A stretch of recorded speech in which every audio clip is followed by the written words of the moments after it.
Have you ever wondered why some people don't need to speak much, yet the entire room still listens? They don't compete for attention, they don't need to prove anything, but their very silence makes others cautious. In a world where everyone rushes to be seen, true power belongs to the one who knows how to remain unseen.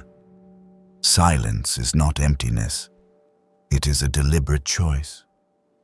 The Stoics understood that noise often rises from fear, while calm is the mark of inner strength. When you refuse to react hastily, you step outside the control of others. Power does not come from shouting louder, but from staying composed when everything around you is in chaos. This is the foundation of self-mastery and the way to influence the world at its deepest level. And that is what we will now explore together. 1. Silence, the foundation of strength. There is a paradox in modern life that everyone sees but few truly recognize. We often associate strength with loud voices, with display, with those standing in the crowd under the spotlight. But if you look closely, you will see that real power often rests in the hands of those who seldom need to speak. It is silence, not noise, that forms the foundation for a person to become steady, respected, and even formidable in quietness. Think of a meeting, a negotiation, or even a family dinner when tempers flare, words clash, and everyone strives to prove themselves right. In the middle of that chaos, the one who stays calm, who does not rush to interrupt, but observes, listens, and considers this person, becomes the true center. The room turns toward them, not because they fought for attention, but because their stillness carries more weight than any words spoken. Marcus Aurelius once reminded us, "Tranquility comes from within. Do not seek it outside." When we choose silence, we allow our mind to return inward, and there we discover steadiness. The one who reacts instantly, who cannot bear silence, is the one driven by external forces. They are not in control of their emotions, and so even a small provocation makes them erupt. But the silent person is different. They do not hand over their self-control to others. They accept the challenge but do not let it disturb the mind. Their silence becomes the boundary that protects them from being turned into another's puppet. Silence does not mean weakness. It requires a disciplined strength few are patient enough to cultivate. To be silent is to restrain the ego eager to speak, the anger demanding release, the craving to prove oneself right. It is a conscious choice, to not let impulse lead, but to act only when clarity is present. Epictetus taught, "It is not things themselves that disturb us, but our thoughts about them." When we are silent, we grant ourselves the chance to think more clearly, to discern what truly matters from what is merely fleeting noise. In personal relationships, you may have faced moments when someone attacked, mocked, or belittled you. The natural instinct is to react, argue, defend, or strike back. But recall, was there ever a time you chose silence, said nothing, and simply looked at them until they finished? Often, it is that silence that unsettles them. They begin to repeat themselves, to hear the emptiness of their own argument. Silence becomes a mirror, forcing the other to face their own insecurity and fear. In work, silence is also a tool of power. A leader does not need threats or loud commands. They only need a steady look, attentive listening, and then, when they finally speak, everyone pays attention. Not because they compel it, but because their words are rare, and when they come, they carry weight. People do not respect those who speak too much, too easily. They respect wisdom measured with care, and silence provides the space in which wisdom grows. Silence is also the ground of self-mastery. The Stoics regarded self-mastery as the summit of all virtue. You cannot govern the world if you cannot govern yourself. Every time you remain silent, you are practicing the highest power, the refusal to be dragged by external forces. You become the driver of yourself instead of being driven. In today's world, where social media makes everyone fight for attention, where instant reaction is the norm, silence becomes rare. A single post, a comment, a video may unsettle you and provoke a response. But when you choose silence, you preserve your power. You do not allow a screen to dictate your emotions. Silence is also the tool of observation. By not rushing in, you gain the chance to hear more, to understand more deeply the motives, emotions, and weaknesses of others. The angry see only the surface. The silent see beneath. Like in chess, a skilled player does not only look at the next move, but at the entire board. Silence is the pause that lets you see the whole picture. A practical example. Many professional negotiators rarely interrupt when others speak. They let the other side reveal everything, sometimes waiting through uncomfortable silences. And it is that waiting which often makes the opponent disclose more than they intended. This is the art of silence as strategy. No attack is needed, only patience, and truth emerges on its own. Yet to reach the strength of silence requires training. It is not a natural gift, but something forged through trial, failure, and inner discipline. At first, silence may make you feel weak, ignored, or overlooked.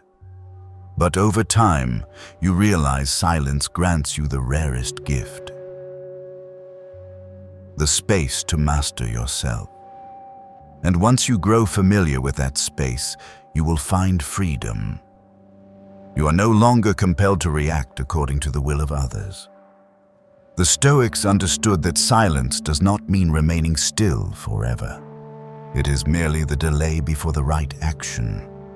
Like a sharp sword, drawn too early, it is useless, but drawn at the decisive moment, it changes the battle entirely. Silence is the sheath that guards action. It prevents you from using the weapon at the wrong time and gives you the chance to act when all is ripe. Looking back, you will see the most respected, the most influential figures in your life are rarely those who spoke the most. They are the ones who knew how to be silent, to listen, and to speak only when the words would never be forgotten. And that is the true foundation of strength. 2. Perception, the battle in the eyes of others. In every encounter, whether in the workplace, at the negotiation table, or in ordinary relationships, you will notice a truth few can deny. People rarely respond to reality itself. They respond to what they see, what they feel, or what they believe to be true. This means the real battle seldom takes place in the substance of words or actions, but in how others perceive who you are, what you are doing, and what your intentions might be. That is why Machiavelli wrote, "Men judge more by the eye than by the intellect." Most people will never know your true motives or your actual plan, but they will surely notice your face, your posture, your composure, or your disorder. In those moments, perception becomes the true battlefield, and whoever masters perception holds the greater advantage. Picture a heated debate. Two individuals defend their positions. One grows angry, voice rising, hand slamming the table to assert dominance. The other remains calm, listens, never interrupts. And when it is his turn, he speaks briefly, clearly, with few words but precise. When people leave the room, they will not remember all the arguments presented, but they will remember distinctly that one side lost composure while the other remained unshaken. In the eyes of the crowd, the calm one appears more trustworthy, even if his arguments were not entirely flawless. This reveals that truth alone does not decide the outcome. Perception does. The same holds in personal life. At times, someone may criticize you, belittle you openly in front of others. If you react sharply, you might feel you answered back and restored justice. But to onlookers, your image is now tied to a loss of control. By contrast, if you remain composed, smile, or simply stay silent, you leave a far different impression, someone steady, someone not easily moved by petty words. It is this perception, not the content of the quarrel, that shapes how others see you. The Stoics called this the ability to govern yourself in order to influence the world. Seneca once wrote, "We suffer more often in imagination than in reality." This means people act more from what they think will happen than from what actually is. And when you grasp this, you see one of the most important principles of strength. You do not need to control everything. You need only control how you appear, how others perceive you. When you remain calm in crisis, others wonder what you know that they do not. When you do not react to attack, they wonder what strength you are holding back. And that mystery makes you more powerful than predictability ever could. What is striking in today's society, where everyone is obsessed with self-expression, is that those who restrain themselves, who control the image they project, stand out as rare and remarkable. On social media, everyone argues, everyone reveals every emotion in posts and comments. But watch closely. Those who speak little, who do not expose everything, who remain calm and enigmatic, these are the ones who earn deeper respect. They are like a still lake in which others see their own reflection. Their silence and composure provoke self-examination in others, and that is a form of influence no loud outburst can achieve.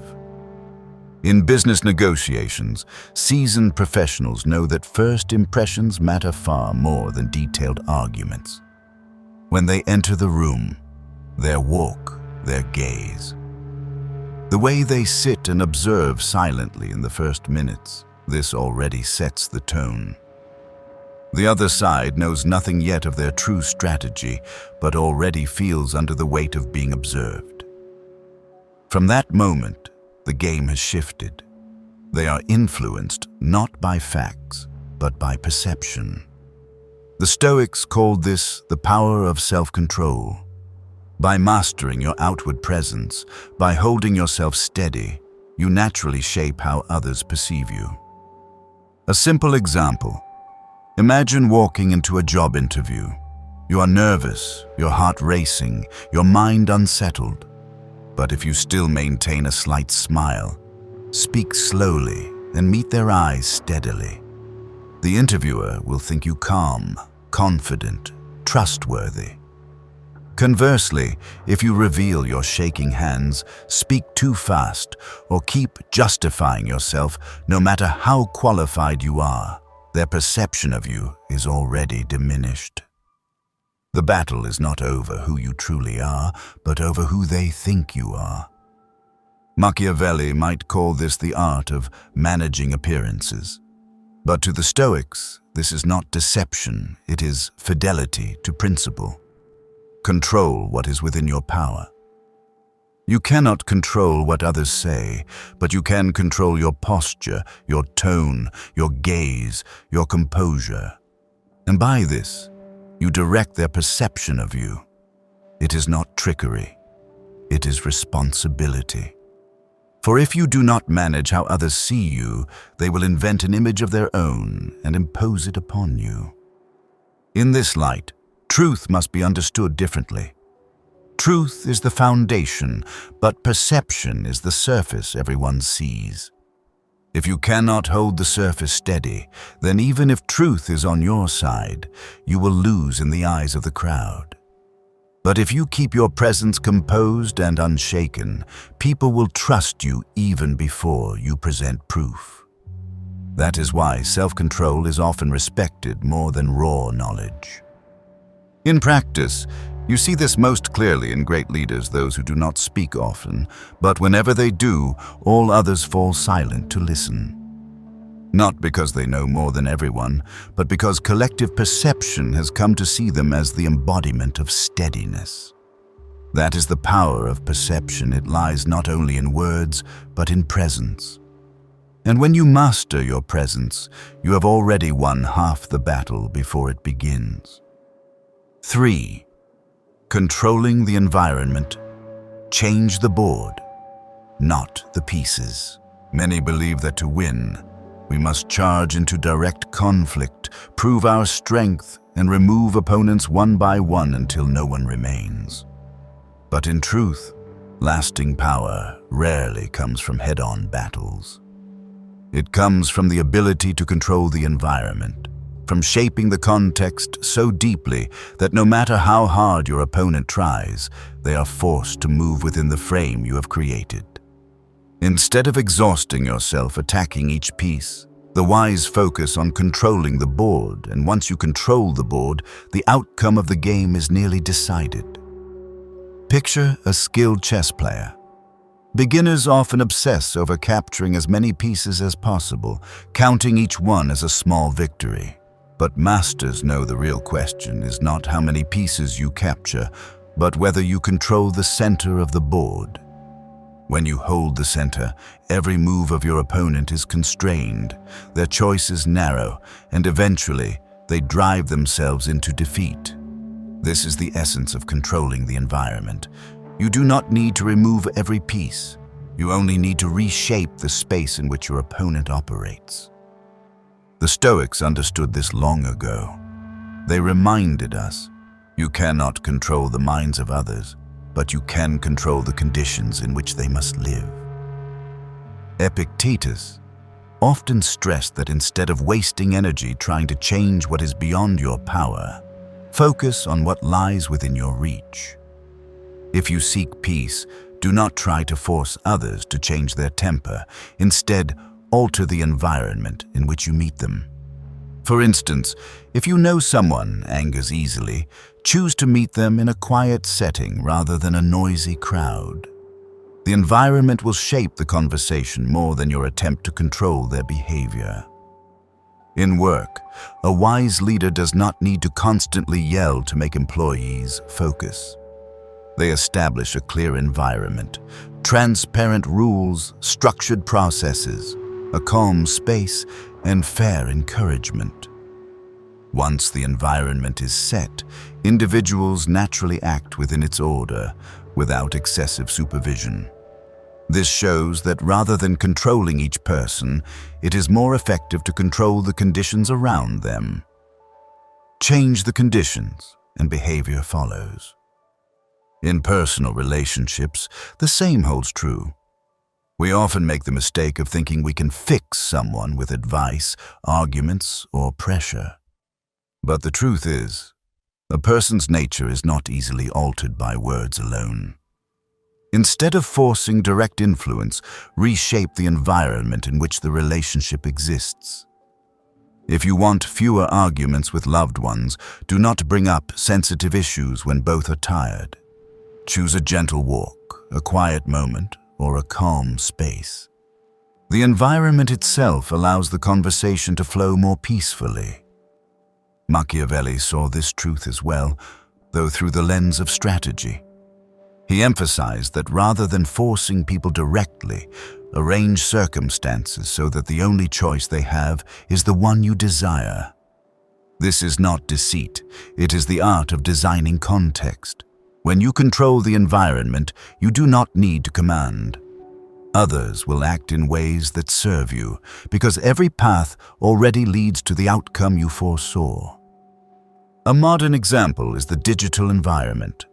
Social media platforms do not force you to click like or scroll further, but they design interfaces, colors, and notifications so you are drawn in without noticing. This is clear evidence that shaping environment is stronger than controlling action. People believe they act freely, but in truth, They are playing on a board that has already been arranged. The lesson for us is simple. If you want order and freedom in life, design your environment instead of relying on willpower alone. If you want to read more, do not hide books away. Place them on your desk or bedside. If you want to work with focus, clear your desk, silence notifications, and create a quiet space. When the environment changes, behavior changes, and you no longer depend so heavily on fleeting motivation. The Stoics considered this an essential part of self-mastery. They knew the external world is chaotic and beyond full control, but by adjusting what is near and within reach, you can build a board of your own. On that board, you set the rules, shape the rhythm, and others step into it without even realizing.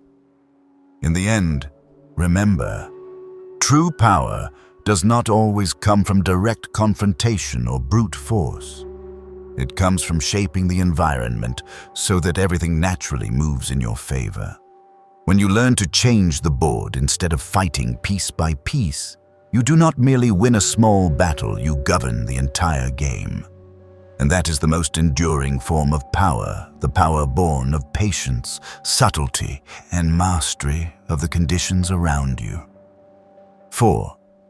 Patience, the weapon of one who masters time. In a world increasingly obsessed with speed, where everything is measured in minutes and success is tied to faster, sooner, more instant, patience is often dismissed as outdated. We live in an age where people expect a reply within minutes, a delivery within a day, a result within a week. Yet in such a climate, patience becomes a rare and powerful weapon, an advantage that few still possess. The Stoics, thousands of years ago, saw this clearly, and they regarded patience not just as a virtue, but as proof of self-mastery. Patience is not passivity, nor is it slowness, as many believe. Patience is the strength to restrain the urge to act immediately, to resist being driven by momentary emotions or the pressure of the crowd. It is the ability to see beyond the present moment, to grasp the larger picture, and to wait for the right time. Epictetus taught, "It is not events themselves that disturb us, but our response to them." Patience is that most deliberate response, the choice not to be swept away by urgency. Think of a sniper. He does not fire as soon as the target appears, for he knows that haste may cause the shot to miss. He waits, observes, regulates his breath, measures the moment, and when his finger finally squeezes, everything is aligned. In that instant, a single shot brings decisive results. Patience works the same way. It allows you to prepare, to see ahead, to adjust, and to act at the precise moment rather than waste energy on reckless impulses. In daily life, countless failures spring from a lack of patience. Someone rushes to respond in an argument, speaking too quickly and exposing flaws. Another chases success instantly, diving into every opportunity without preparation, only to find exhaustion and defeat. Someone grows impatient in love, forcing a relationship to move faster than it can, and both are left wounded. Each of these failures begins with haste, with a refusal to let time do its work. The Stoics emphasize that time is not the enemy, but the ally. Seneca wrote, "There is no favorable wind for the one who does not know where he is going." His point was that if you lack direction, haste is useless. Patience gives you the chance to define the path, to study the winds and tides, so that when you finally set sail, you are not swept away in panic. Time does not weaken you. It simply reveals who has the discipline to wait and who does not. A clear example is in investing. The impatient investor demands immediate returns, is consumed by short-term swings, panics in downturns, and ruins their own long-term plan. The patient investor is different. They know real value takes time to grow. They are not shaken by temporary volatility, for they see the larger horizon. Patience is the dividing line between those who lose and those who endure to win. In relationships, patience is also the bridge of understanding. Not everyone can change or open up instantly. If you force it, you meet resistance. But if you are patient, you give others the time to reveal themselves, to feel safe, to trust. And trust, once formed, lasts far longer than anything built by pressure. Patience here is not endless submission. It is the wisdom to know when to speak, when to listen, when to withdraw, and when to advance. Patience is also a harsh inner test. For while you wait, the world tempts you with restlessness, with voices mocking that you are too slow, too weak, too passive. Yet the Stoic knows your slowness is not weakness, it is strength. For you have chosen not to let the pace of others dictate your rhythm. In a panicked crowd, the one who stands still is the strongest of all. Another truth: patience does not mean waiting forever. It does not mean never acting. Patience is preparation for the right action at the right time. Marcus Aurelius reminded us, everything has its season. Do not force the harvest to ripen early. This means knowing when to wait and when to strike. Patience is the ability to distinguish between those two moments so you act neither too soon nor too late. In the world of technology, where information moves at the speed of light, patience becomes almost a superpower.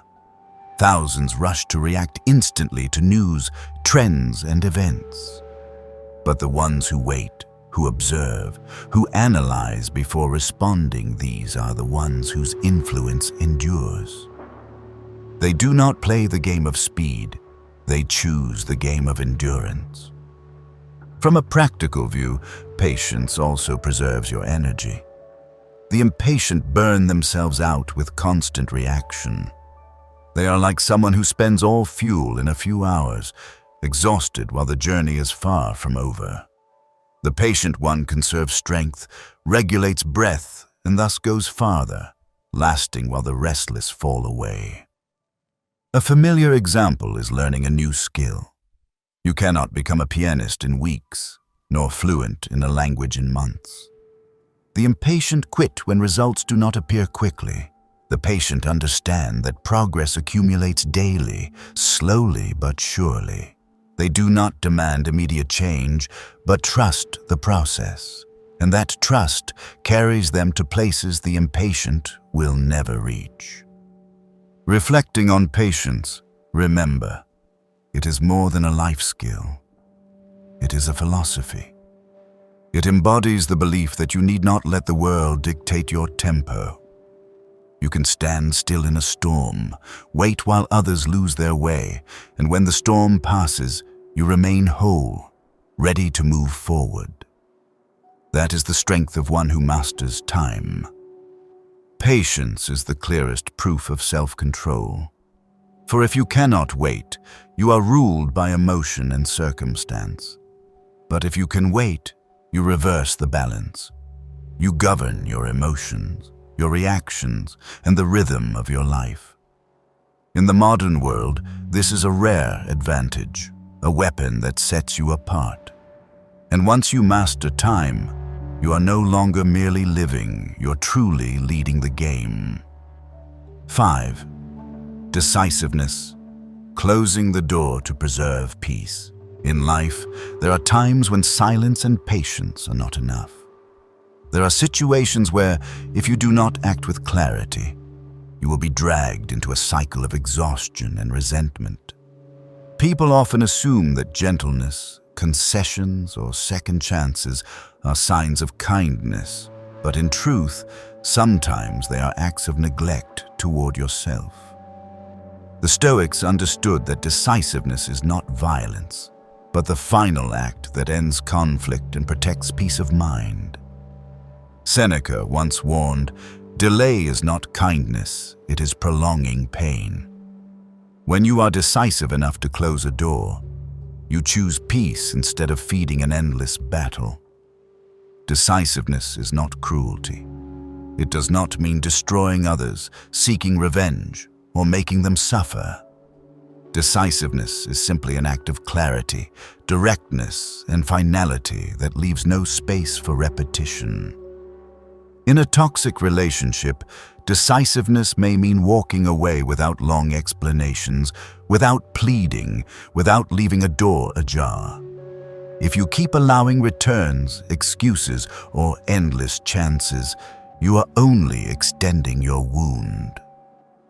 When you choose silence and walk away, it is not hatred. It is the recognition that your peace matters more than any argument. In work, decisiveness shows itself when you face partners or colleagues who only exploit. If you keep conceding, you will be caught in a cycle of disappointment. But once you make a clear choice to end such cooperation, you not only free yourself but also send a message that you are not easily manipulated. Marcus Aurelius once wrote, "Waste no more time arguing about what a good man should be. Be one." In this case, decisiveness is how you embody your principles through action rather than endless disputes. The hardest part of decisiveness is not the act itself, but the silence afterward. Many close a door but remain entangled inside, still waiting for an explanation or recognition. True decisiveness is complete only when you leave without needing to prove yourself right or prove the other wrong. Decisiveness is choosing clarity over hesitation. It is putting down a final period, leaving no gap for someone to return and harm you again. In the world of politics and power, Machiavelli observed that a leader who is not firm with enemies only creates stronger enemies for the future. He warned that if you strike but leave them a way back, they will return with greater hatred. Though his language sounds cold, the deeper meaning aligns with Stoic spirit. Never let conflict drag on through half measures.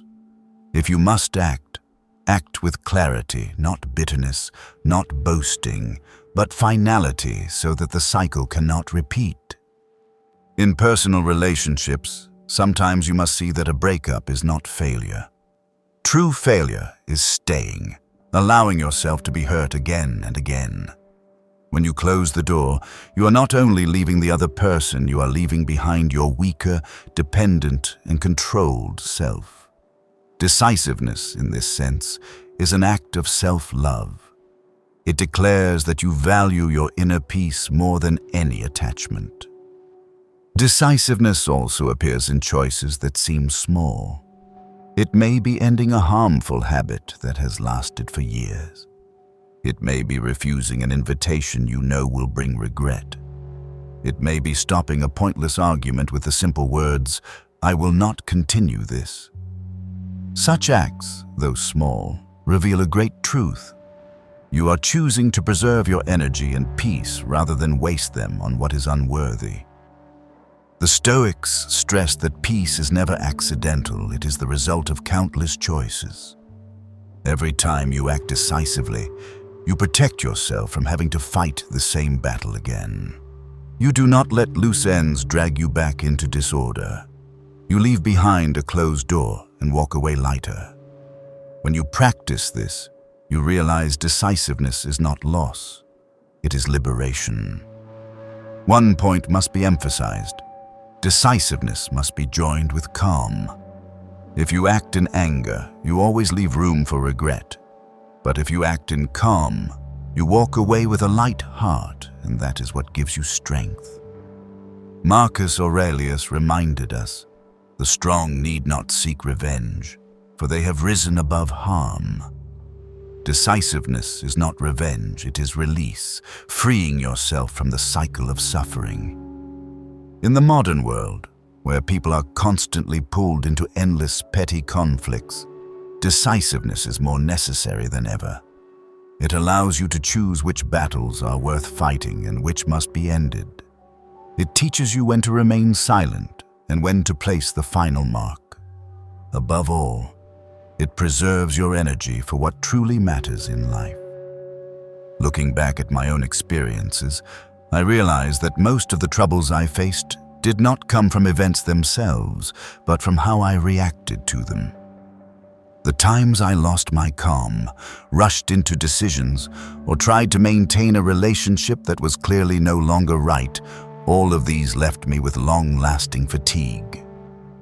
But the moments I was patient enough to wait, calm enough to remain silent, or decisive enough to walk away, those were the moments I found true peace. I gradually understood that strength is not always about winning every argument, but about knowing which battles to leave behind. It is not about always proving yourself right, but about keeping your mind free from being pulled into the meaningless. And above all, I realized that self-mastery is the greatest victory. Because when you control your emotions, your patience, your silence, and your decisiveness, you no longer live by reaction, you live by choice. If you find these reflections helpful, please like, subscribe, and turn on notifications so you don't miss future content. And remember, the greatest power does not lie in controlling others, but in keeping your soul unmoved by what lies outside. When you master yourself, you no longer need to search for freedom, for you are that freedom. See you in the next video.